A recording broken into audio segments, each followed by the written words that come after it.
আজকের কেকের ফিনিশিংটা কিন্তু আমি আগেই দিয়ে দিয়েছি। এখন শুধু ডিজাইনটা তোমাদের সাথে শেয়ার করব। তো আমার ফিনিশিং দেওয়া কমপ্লিট হয়ে গেছে। এখন দেখো সাইডে কিন্তু আমি বেলেট নাইফের সাহায্যে একটা ডিজাইন দিয়ে দিয়েছি। আর আজকের কেকটা আমার এত ইমার্জেন্সি অর্ডার ছিল, তো আমি ভেবেছিলাম যে সিম্পলের মধ্যে খুবই সুন্দর একটা ডিজাইন দিয়ে দেব। তো আমি এই ডিজাইনটা চুজ করেছি। তোমাদের কাছে কেমন লাগছে অবশ্যই কিন্তু আমাকে কমেন্টে জানাবে। আর এই ফ্লাওয়ারগুলো বানাতে কিন্তু আমি N1 নোজেলটা ইউজ করেছি, তোমাদের সাথে আমি শেয়ার করেছি। আর ফ্লাওয়ারগুলো কিন্তু আমি হোয়াইট কালারের মধ্যে বানাচ্ছি। আর হোয়াইট কালারটাকে হাইলাইট করার জন্য কিন্তু আমি এখানে ভায়োলেট কালার ইউজ করব। হ্যালো ফ্রেন্ডস, আশা করি তোমরা সবাই খুব ভালো আছো। আমি অনেকটাই ভালো আছি। তোমাদের সবাইকে জানাই অনেক অনেক স্বাগত। নতুন আরও একটা কেকের ভিডিও নিয়ে চলে এলাম আমি পিঙ্কি কেক অ্যান্ড কিচেন থেকে।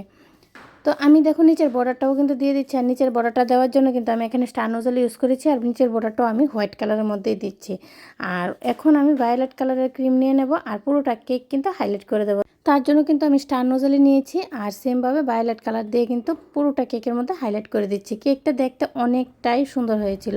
জানি না ভিডিওর মধ্যে কেমন লাগছে। সিম্পলের মধ্যে কিন্তু খুব সুন্দর কেকটা ছিল। আর ফ্লাওয়ারগুলোর সাইডে কিন্তু আমি কিছু পাতাও ইউজ করে দেবো। আর নিচের বর্ডারটার মধ্যেও কিন্তু আমি একটু হাইলাইট করে দিচ্ছি। আমার কেক বানানো যদি তোমাদের থেকে ভালো লাগে অবশ্যই কিন্তু লাইক কমেন্ট শেয়ার করে দেবে। আর কমেন্টে অবশ্যই জানাবে আজকের কেকের ডিজাইনটা কেমন হয়েছে। আর যারা এখনও সাবস্ক্রাইব করোনি প্লিজ একটু সাবস্ক্রাইব করে দেবে, তাহলে যখনই আমি কেকের ভিডিওগুলো আপলোড করব সর্বপ্রথম তোমাদের কাছে এসে পৌঁছাবে। আর আজকে আমি পাতাগুলো কিন্তু জাস্ট পাইপিং ব্যাগটাকে কাট করে দিয়ে দিচ্ছি। আমি কোনো রকমের নোজাল ইউজ করিনি।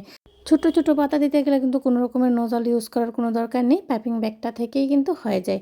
জাস্ট কাট করে পাতার শেপে দিয়ে দিলেই হয়। আর দেখতেও অনেকটা সুন্দর লাগে।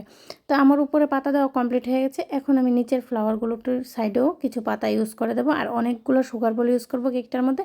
বার্থডের ওপরটা লাগিয়ে নামটা লিখে দেবো। আমার কেকের ডিজাইন আজকের মতো একদম রেডি।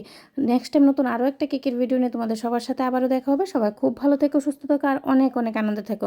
ভিডিওটা সম্পূর্ণ দেখার জন্য তোমাদের সকলকে জানাই অসংখ্য অসংখ্য ধন্যবাদ। Radhe Radhe friends, next time আবারও দেখা হবে নতুন একটা কেকের